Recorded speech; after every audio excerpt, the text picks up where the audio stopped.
जय जगन्नाथ नमस्कार। आसतु नजर पकेबा मयूरभंज जिलार आज टॉप न्यूज अपडेट कौन कौन सब रही किंतु तापूर्व आपण मानक गोटे अनुरोध वीडियोटी को संपूर्ण देखंतु आ जो मैंने प्रथम करी चैनल को आछंती सब्सक्राइब करंतु जाफल प्रत्येक नूतन वीडियो नोटिफिकेशन आपण सर्वप्रथम पाई परिबे। आज प्रथम खबर महापुरुष जन्मदिन अवसर में रायरंगपुर सहर में शोभा यात्रा। रायरंगपुर सहर में मुसलमान संप्रदाय पक्षर महापुरुष महबूबंद जन्मदिन पालित होही परिप्रेक्षी में सकाल 10 घटिका समय ठाकुराणीबेड़ा और इचिंडा ठारू विराट शोभा यात्रा और नगर परिक्रमा करते निज आस्थान में पहुँची शौकत सलाम को उद्देश्य प्रार्थना करते। आज प्रथम खबर बेतनटी उपकंठ बंगला छक स्थित बीएसएनएल एक्सचेंज कार्यालय सम्मुख रेल धारणा ट्रेन कटी दैनिक परिवा व्यवसायी मृत्यु घटना अपराह 12:30 मृतदेह जबत कर तदंत आरंभ कला जीआरपी पुलिस। मृतक जनक होउचंती सुखिलाहार ग्रामर स्वर्गत चेमा देहुरी पुओ दुखिया और विशेश्वर देहुरी। पुओ दीपक देहुरी सूचना मुताबक बापा दीपक देहुरी रविवार राति 8टा पाखापाखि समय बजार जाऊँगी कही घर बाहरी आसुवा बेले आउ घर को फेरी नथिले।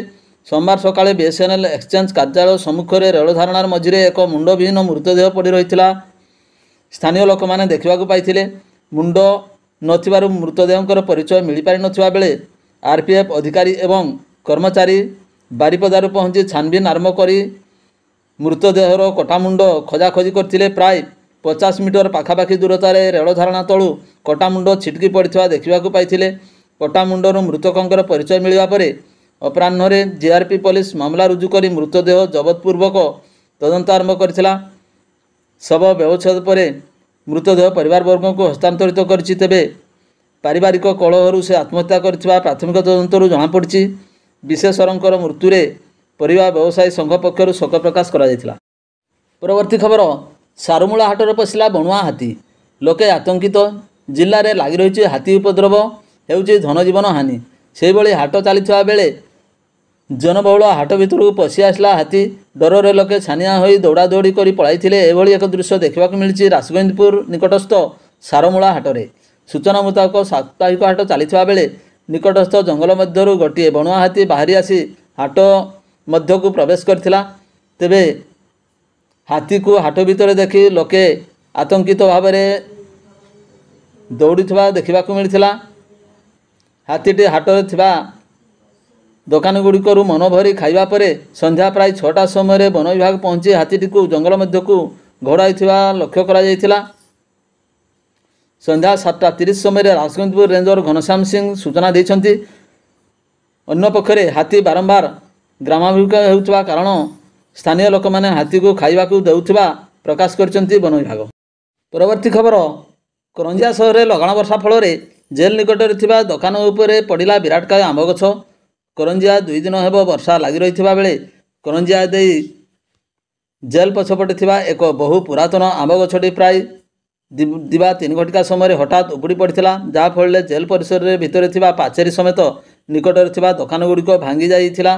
तेबे विशेष क्षतिग्रस्त होइथिबा दोकानी मध्यरे वार्ड नंबर 7 कैलाश चंद्र सेठी बोली जଣାपड़ी। दोकान रे केही नथिबा समय स्थानीय लोके करंजिया अग्निशम विभाग को सूचना देवा पर अग्निशम अधिकारी दीपक कुमार जेना निर्देश क्रमे अग्निशम विभाग एक दल घटनास्थल पहुंची गछ काटी सफासुतरा करथिबा जଣାपड़ी। परवर्ती खबर करंजिया बजार मस्जिद निकटरे लुगा दोकान रे भयावह अग्निकांड सामग्री जली पड़ी पाउंस। करंजिया बजार मस्जिद निकटरे गौरिया बाबूंकर आंचल लुगा दोकान रे संध्या प्राय 6 घटिका समय सर्ट सर्किट जगू निआ लग फल एवं संगे संगे दोकानरू विभिन्न सामग्री निआ लगी भयावह अग्निकांड घटिला देखा मिली।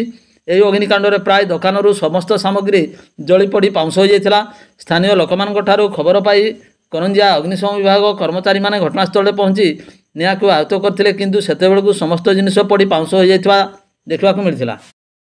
परवर्ती खबर लघुचाप वर्षा भांगिला घर कांथ अल्पके बर्तिले बुढ़ाबुढ़ी। बंगोपसागर सृष्टि लघुचाप प्रभाव में जनजीवन अस्तव्यस्त होगा सहित घर कांथ भांगी जଣାपड़ी। यही लगाण वर्षा जो बेजातला ब्लॉक तेलटांगिया ग्रामर जनक घर कांथ भांगी जाइए। सूचना मुताबक घन दिन तमाम वर्षा लगी रहा फल तेलटांगिया ग्रामर नंदू मुर्मू और स्त्री सिंगू मुर्मू राति बिछणार शोइथिबा अवस्था घर भीतर कांथ भुशुड़ी पड़ता। ଏଥିରେ ଉଭୟ ଦମ୍ପତି ଦୁର୍ଘଟଣାରୁ ଅଳ୍ପକେ ବର୍ତ୍ତି ଯାଇଥିଲେ। ଘର ବାହାରେ ପାଣି ଜମି ରହିବା ଫଳରେ ଏଭଳି ଘଟଣା ଘଟିଛି ବୋଲି ନୁନ୍ଦୁମୃମ ପ୍ରକାଶ କରିଥିଲେ। ଘର ଭିତରେ ଥିବା ଧାନ ଚାଉଳ ସହିତ ଆସବାବପତ୍ର ନଷ୍ଟ ହୋଇଯାଇଛି। ବିଜୟତଳା ଆର୍ଆଇ ଘଟଣାସ୍ଥଳରେ ପହଞ୍ଚି ଅନୁଧ୍ୟାନ କରୁଛନ୍ତି। ପରବର୍ତ୍ତୀ ଖବର, ରଙ୍ଗାମାଟିଆ ନିକଟରେ ସଡ଼କ ଦୁର୍ଘଟଣାରେ ଆହତଙ୍କୁ ମେଡିକାଲରେ ଭେଟିଲେ ବିଜେପି ରାଷ୍ଟ୍ରୀୟ କାର୍ଯ୍ୟକାରିଣୀ ସଦସ୍ୟ ଏବଂ ବିଜେପିର ଏକ ପ୍ରତିନିଧି ଦଳ। ମୟୂରଭଞ୍ଜ ଜିଲ୍ଲାର ରଙ୍ଗାମାଟିଆଠାରେ ରବିବାର ରାତିରେ ଏକ ବୋଲେରୋ ଏକ ଗଛକୁ ଧକ୍କା ଦେବା ଫଳରେ 2 ଜଣଙ୍କର ମୃତ୍ୟୁ ଘଟିଥିବା ବେଳେ 11 ଜଣ ଆହତ ହୋଇ ମେଡିକାଲରେ ଚିକିତ୍ସିତ ହେଉଛନ୍ତି। ସୋମବାର ଦିବା 3 ଘଟିକା ସମୟରେ ବିଜେପିର ଏକ ପ୍ରତିନିଧି ଦଳ ଏବଂ ରାଷ୍ଟ୍ରୀୟ କାର୍ଯ୍ୟକାରିଣୀ ସଦସ୍ୟ ଶ୍ରୀ ସୁକୁଦା ମୁର୍ମୁ ମେଡିକାଲରେ ଆହତମାନଙ୍କୁ ଭେଟି ସ୍ୱାସ୍ଥ୍ୟାବସ୍ଥା ପଚାରି ବୁଝିବା ସହିତ ତାଙ୍କର ଆଶୁ ଆରୋଗ୍ୟ କାମନା କରିଥିଲେ।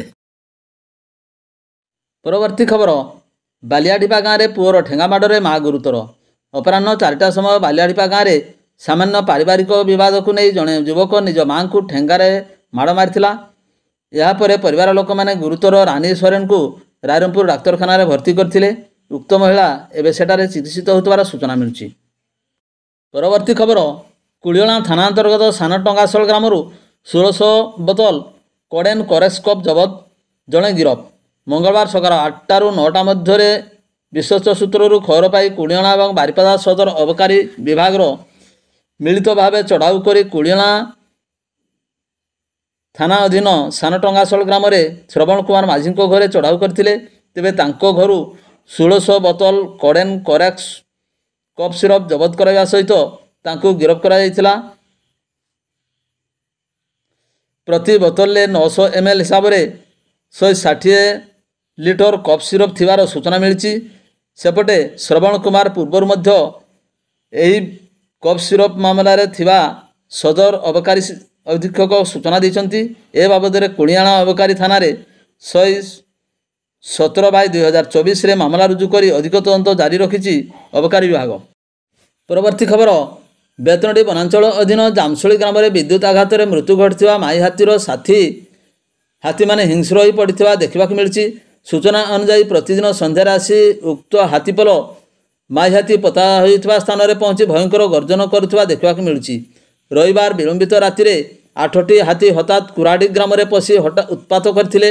ଏହାକୁ ନେଇ ଗ୍ରାମବାସୀ ଛାନିଆ ହୋଇପଡ଼ିଛନ୍ତି। ପରେ ହାତୀପଲ ଗ୍ରାମରେ କନ୍ଦା ଟୁଡୁ ଘରକୁ ଘେରି ଯାଇଥିଲେ। କନ୍ଦା ଏବଂ ତାଙ୍କ ସ୍ତ୍ରୀ ହାତୀ ଗର୍ଜନ ଶୁଣି ଭୟଭୀତ ହୋଇ ଘରୁ ବାହାରି ଦୌଡ଼ି ପଳାଇ ଯାଇଥିଲେ।